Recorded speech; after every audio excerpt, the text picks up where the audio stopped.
Why you are still unmarried. Now, singleness is not a crime. Singleness is not failure. Singleness is a phase in life you use to build competency. But what happens when you're desiring to marry and it's not happening for you? My name is Pastor Mrs. Joy Bisong. I'm the founder, Love Matters Academy. I'm a mother to 4 young children, a marriage counselor, and a relationship therapist. Today, I'll be walking you through why you may still be unmarried. One or more of the reasons I'm about to share may be the reason why you are still unmarried.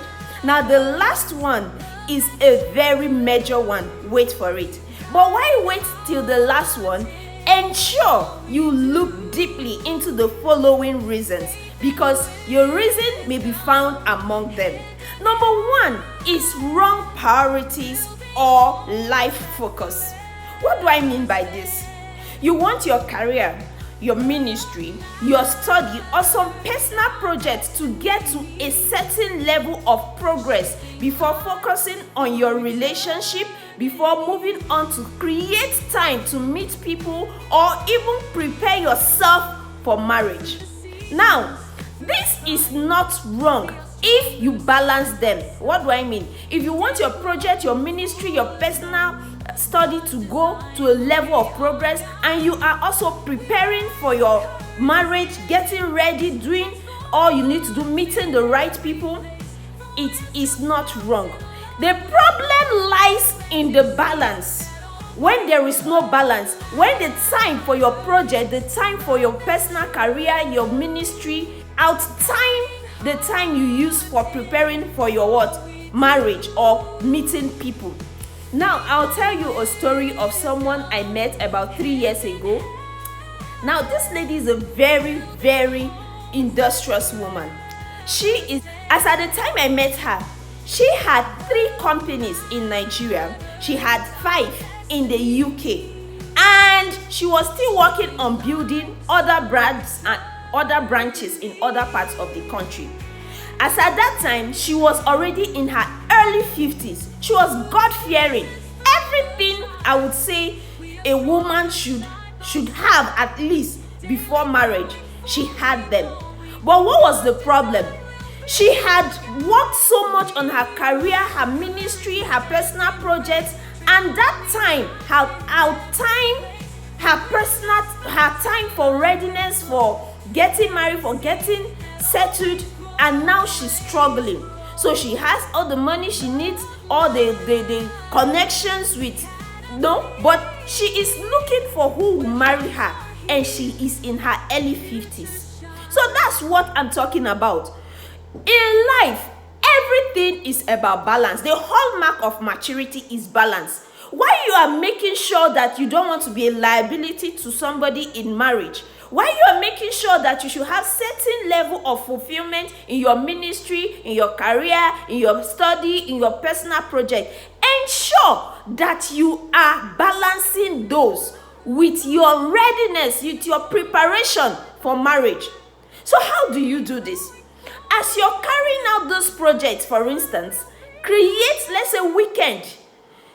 Deliberately, consciously, let it be in your project, let it be in your schedule that I'm going out to meet people, that I'm going to register for relationship courses, I'm going to get prepared for marriage.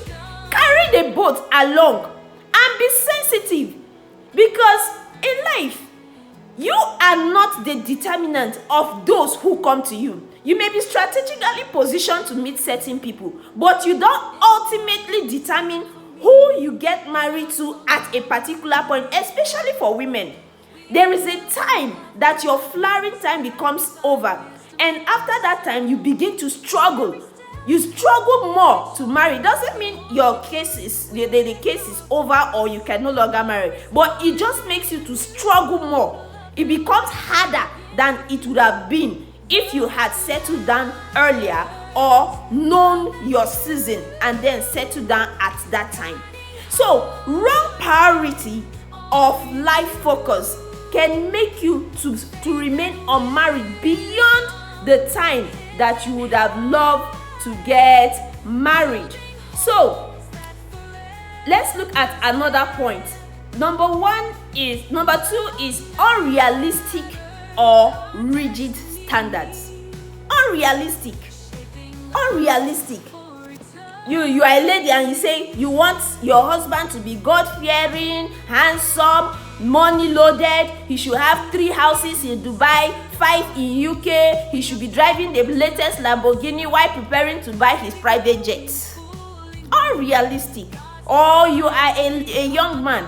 You say your wife must be tall, money loaded, submissive. She must have so many qualities that even you have become confused which ones are supposed to be the primary qualities you're looking for versus the secondary qualities, so that when you even meet the people that are right for you, you don't even know whether they are right for you anymore. Unrealistic or rigid standard. So you begin to confuse preferences and non-negotiables. Now, it is not wrong to have certain characteristics or preferences. No, it is not. We must all have what we are looking for, so that when we find what we are looking for, we'll be able to say, okay, this is it. But the problem lies in when your expectations are too rigid, are too high, and they are unrealistic. The Bible speaking in the book of Romans chapter 12 verse 6 says, do not be conformed to this world, but be transformed by the renewing of your mind. Now, as your mind is renewed, you begin to understand what matters in life and what doesn't matter. What can be a negotiable and what should be the preference. That is why we created the three-chord strand. The three-chord strand is the inner program of Love Matters. It holds for 1 year. And during this time, everything you need to be prepared for marriage is touched on. It is almost impossible for anybody to go through this program and you come out not ready for marriage. Why? Because it is not just a motivational program. It is not just we trying to hype you. We have structures. We have a framework that has worked over time. We have been doing this for over 6 years. So when you come in, even the problems you do not know you have, they begin to be unveiled to you. It's a transformational journey. Do you know that it's very surprising that a lot of people are actually desiring to get married, but when you ask them, so what kind of person are you looking for? They cannot tell you. So what are the qualities of the man or the woman you want to marry? They cannot tell you. That's because they do not even know. All they know is that I want to get married. So in three-chord strand, we make you understand, not just make you know. You come to there's a difference between realization and knowing. Realization is that this has become a revelation. So in three-chord strand, the framework make you to come to a point of realization that this is what you need. And when you also know what you need, when what you need comes before you, you are able to pick up. So let's move to the next point. Fear of intimacy or attachment wounds. Fear of intimacy or attachment wounds. Now, there is something that happens when you are in a relationship and that relationship doesn't end well. It leaves you with some lessons and it also leaves you with some wounds. Now, those wounds, sometimes some people do not even know that they have. They have been wounded and the wound did not leave them. They are still with the wound. Other times, it could just be a childhood trauma. The way you were treated when you were a child, and then it wasn't going well. Maybe you were neglected. Maybe you were, it wasn't a healthy attachment with your parents. Avoidance, whatever it was, then you grow up with that fear. Maybe it was even betrayal.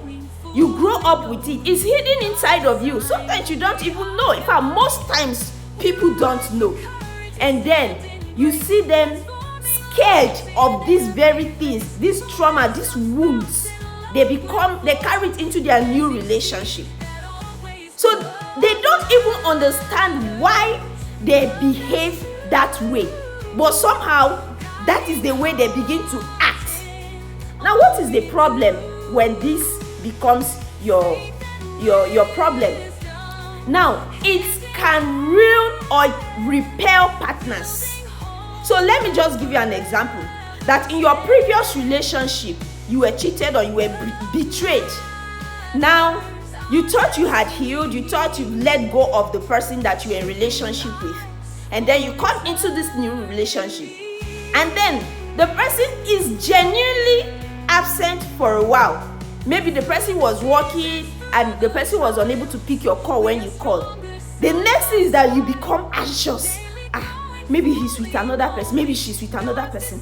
Maybe he's thinking of dumping me. She's thinking of dumping me. She wants to betray me.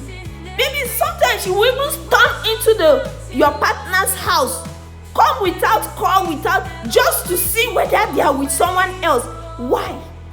You were betrayed in your former relationship, and now you want to check that does not repeat itself, and you're doing it wrongly because that is not the way to go about it. Now, when you're going through such, you cannot sometimes help yourself. You have to get a therapy. And that is why we are here at Love Matters Academy. You need a counselor to hold you by your hand and help you see what you're going through in the first place, to help you understand your attachment wounds. You have to start practicing vulnerability in safe settings, of course. You have to start reading on healthy attachments. So it's a whole long walk. You don't just wake up and realize that, I'm going through this trauma, I'm going through this wound, and then just because you suddenly start walking right. It has to take some time. So let's move on to the next one. If you're going through any attachment wound, please reach out to us.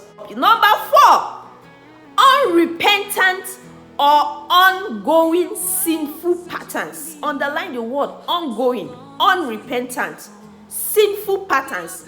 What does this mean? That there is something that you're doing that has not stopped. You are not repenting.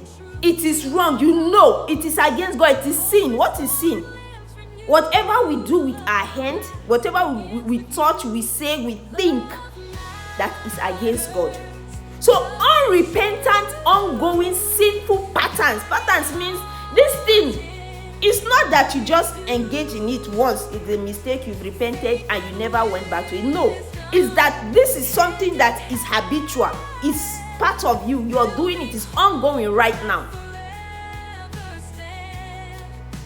See, sin will destroy you. It will make you stay in wrong relationship longer than you wanted to stay. It will make you go length that you want beyond where you wanted to go. To make you do things beyond where you wanted to do those things and stop. There are people who just believe that if they get married to the right person, or when they get married, that sin will stop. Marriage is not a cure for any sin. It is not. It's for you to repent of any sin, any pattern, because it will surface in your relationship, it will surface in your marriage if you eventually escape it into marriage and destroy and ruin you in that marriage. Think through, what is it that you're doing that you know if your partner should know about this, they will not want to ever marry you. Let me say it in one of my mentors' voice, my small row of blessed memory. If you were you, would you marry you? This calls for deep search. Check yourself. You know the things you do. What you don't want anybody to know. Pornography, masturbation, whatever. The list is endless. That's why I don't want to start mentioning them. The list is endless. Unfaithfulness, addiction, bitterness. See, it will sabotage your relationship and it will prevent God's blessing on that relationship. So confess and repent. After you confess and repent, enter an accountability group. You need a mentor. In Three-Chord Strand, when you're struggling with because you have a daily access to expert coach. So if you're struggling with anything, any sin, you'll be given an accountability mentor where you'll be accountable. Why? Because desiring alone to stop any wrong habit does not usually work. You need an accountability mentor. Before you know it, you're back to your sin. Before you know it, you're back to your vomit. But when you have an accountability mentor helping you, praying with you, showing you what you should do, it's just a matter of time. If you're really sincere that you want to let go of that habit, you'll be done with it. So you will start replacing destructive habits with healthy ones. 1 John chapter 1 verse 9 says, if we confess our sins, he's faithful and just to forgive us and to cleanse us from all unrighteousness. I don't know which sin, which unrepentant sin, which unrepentant, ongoing secret sin you're in, but God can forgive you. Apart from the fact that you can have mentors or somebody to guide you, it is more about you. Do you really want to let go? The next one we'll be looking at is number 5, lack of self-awareness and poor emotional skills. Lack of self-awareness. You don't even know yourself. You don't understand yourself. You cannot regulate yourself. I like one of the courses we do in Three-Chord Strand, emotional intelligence. See, you think you understand yourself until you go through a structure that reveals you to you. You see, when you cannot communicate or receive feedback, you struggle to create closeness. You're already having emotional problems. You're already having emotional problems. You see some people, you talk to them, even compliments scare them. Once you compliment them, you're looking beautiful, they're on alert. They feel, what does this one want from me now? They see compliment as something you give in exchange for something. They struggle with closeness. They don't want to be close because there's this alert system in their body that tells them that this positive thing coming is negative. It's a problem. It's a problem. So you lack poor emotional skills. You don't understand empathy. You don't know how to put yourself in somebody's shoe and know how that person feels for you to be able to relate with understanding to that person. You don't even understand why you are always angry. You cannot control yourself. It's poor emotional skill. Poor emotional skills. If you come to Love Matters Three-Chord Strand, we are going to help you better. We'll help you to take communication courses and conflict resolution workshops that will help you. Because one thing is that if this is not tamed, you're going to use it against your partner or use it to ruin your marriage and your relationship. The Bible is speaking in James chapter 1 verse 19 that we should be what? Quick to hear, but what? Slow to speak. Before you hear, you burst out. You cannot even listen.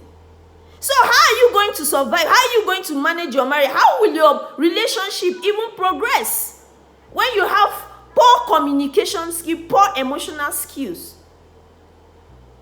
Number 6 is low self-worth. I'll call it imposter feeling. Low self-worth. You look down on yourself. You know, this reminds me of a participant we met, that was in 2023 in Love Matters. She had 3 suitors. One a pharmacist, the other a doctor, and one a pastor. And she liked the pastor, but the pastor was not ready for marriage. He had clearly stated that he would like to get married in the next 4 years, but he would want a relationship since it was a distant relationship.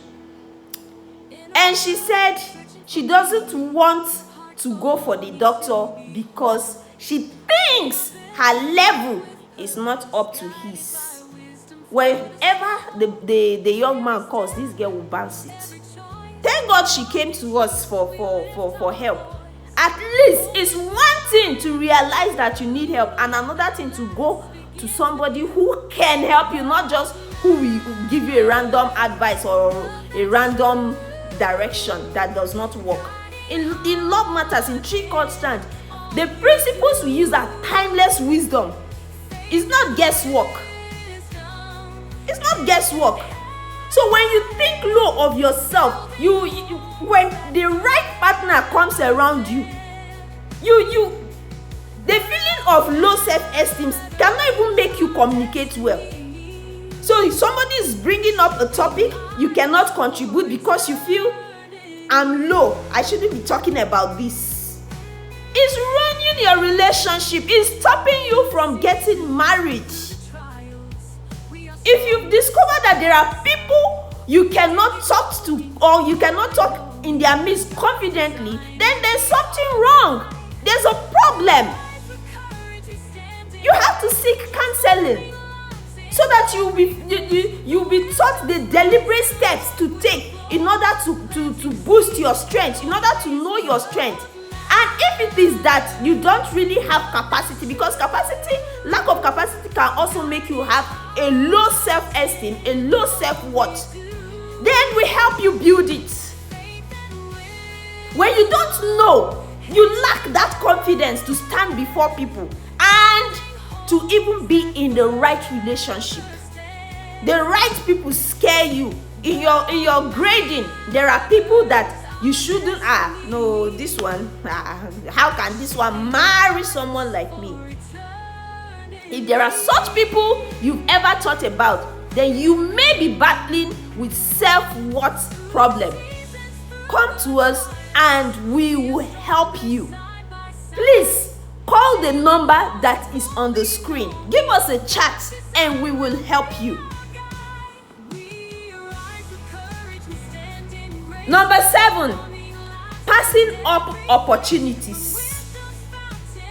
Let me say passing up opportunities stroke passive waiting. You see, passive waiting is you're just sitting, you're not intentional, you're not building yourself, you're not developing yourself, you just wait for someone to come and marry you, or you're just waiting, you did not develop yourself, no preparedness, then when it's time, you just go and marry somebody. Now the problem with that is you're going to have to deal with a lot, both in the relationship, and if it manages to reach marriage, then you ruin your marriage, you ruin your partner because you don't have the capacity. There are skills you need to build before you go into marriage. Be you a man, be you a woman. You know, over time, people think that marriage is just about when you grow up, you reach the age of marriage, then you just marry whoever you like. And then you're wondering why we have so much struggles in today's marriage. It's not so. See, if you would think deeply, even the parents of those days, even if they didn't have books to read, they had mentors who told them, who taught them some basics for them to have a successful marriage. Not saying that their marriages were all successful, but a major or bulk of the marriages those days, a lot of them had mentors, had elderly people teach them what to do. So you today, who is always feeding yourself with negative marriage news, you're only making yourself to be scared and even to dread the topic marriage, because you are filling yourself with the wrong information that makes your mindset, your perspective to be worse. So when you pass up opportunities without saying, without preparing for them, let me put it that way, you're going to stay stuck. You're going to stay stuck. When you have built yourself, when somebody comes, it's just like you're looking for something. So a ring, for instance, is missing, and then you're looking for it. When you see it, you know that this is the ring you're looking for. So when you don't know what you're looking for, how do you find it? What do you do in this situation? Build capacity. Take up marriage preparation courses like the one we are offering now, 3-chord strand. You keep wondering why I'm mentioning this often. It's because it is a need today. It is a need today. You need it. Don't just go into relationship without knowing what to do. Don't just enter marriage with old-time knowledge that is not applicable in today's world. Equip yourself. Say yes to invitations to join one group this month and develop yourself. Number 8, poor relationship strategy. Poor relationship strategies. You're looking for a relationship partner online, and the profile picture in your online matchmaking group is one that has been up to 20 years. Is the one you took when you were a teenager, or maybe 10 years back. So your profile picture is saying something different, or your photo is blurry, your photos, your messaging, everything, your strategy online matchmaking group is just wrong. You come to real life, the reality, physical now. You have skills, or should I say perspective, that are wrong, and then you enter marriage or enter relationship with them. When we were growing up, one of our aunties, she's married now, happily married, I'm sure her perspective has changed. She told us something very, very, very, very, very nasty, surprising. She said, one of her friends has told her the secret to getting a good man for marriage. And what was that secret? How you perform on bed. So if you perform well and he likes you, he will marry you. And some of you are working with this perspective. So you want to choose a partner that you have first of all fornicated with, and use the fornication strategy to marry the person. And tomorrow you are wondering why our marriage is not like in those days. Why our marriage is not sweet. Why? Because your strategy is wrong. Because the way you are doing it, the way the God, the designer of marriage, made it, is not the way you are following. Nobody who has followed marriage, who has done marriage the way the designer designed it, that cannot testify of its fulfilling nature. There's a saying that when the use of a thing is not known, abuse is inevitable. So when you don't know how these things work, you will do the wrong one, you will abuse it. Get help. Be intentional about your relationship. Don't just enter relationship anyhow. The book of Proverbs 22 verse 29 says you should act wisely. The prudent acts wisely. Ask questions. Don't assume you know. There are people who just feel that you can plan for your studies, you can plan for your career, you can plan for your ministry, you can plan for every other thing except your relationship and marriage. How would you think like that? Something as serious as marriage, what you want to do the rest of your life. Somebody you want to live with the rest of your life that wasn't given birth to by your mother and your father. Is so trivial, you don't plan for, but you plan for your vacations. You plan which clothes to wear throughout the week. You plan which career, come on. Be intentional about your marriage. Be intentional about your relationship.